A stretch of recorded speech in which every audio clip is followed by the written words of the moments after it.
Assalamu alaikum, dear viewers, audience. Welcome to my channel Anwar-e Ilm و Irfan. انوار علم و Irfan channel میں آپ کو مختلف قسم کے علمی درسیات اور لیکچرز ملیں گے اور مختلف قسم کی مفید معلومات آپ کو دستیاب ہوگی. تو آج ایک بات بیان کرنے والے ہیں، دیکھتے جائے. عمدۃ الاحکام میں ہے ایک بات ہے، کہتے ہیں کہ الاخلاص لا تظن انہ سہل. اخلاص کو چھوٹا مت سمجھنا کہ کوئی آسان کام ہے.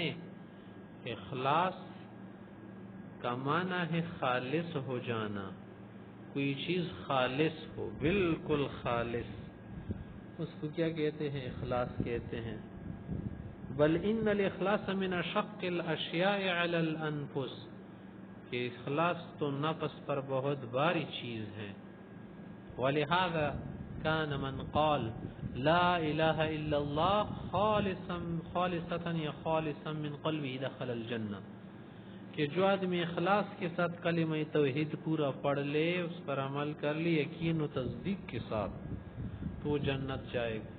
والمسألة خطیرة للغایہ، مسئلہ بڑا سنگین، اس پر غور کرنا چاہے اور سمجھنا چاہیے. ولہذا یجب علینا ان نفتش عن قلوبنا، ہمیں اپنے دلوں کو ٹٹولنا چاہیے. هل نحن مخلصون في اعمالنا في عبادتنا في طلبنا للعلم في كل احوالنا، کہ آیا ہم لوگ اپنے اعمال کرنے میں، عبادت کرنے میں، علم کے طلب میں مخلص ہے یا نہیں؟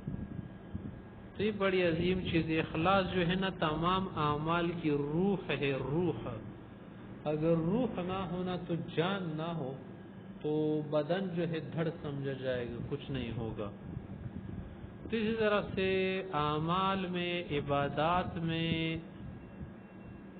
اخلاص ضروری ہے. اخلاص کا معنی ہے تصحیح نیت، کہ نیت درست ہو. تصحیح نیت، نیت کو درست کرنا، نیت کو کیا کرنا؟ میل کو چیل سے، کدورت سے صاف رکھنا.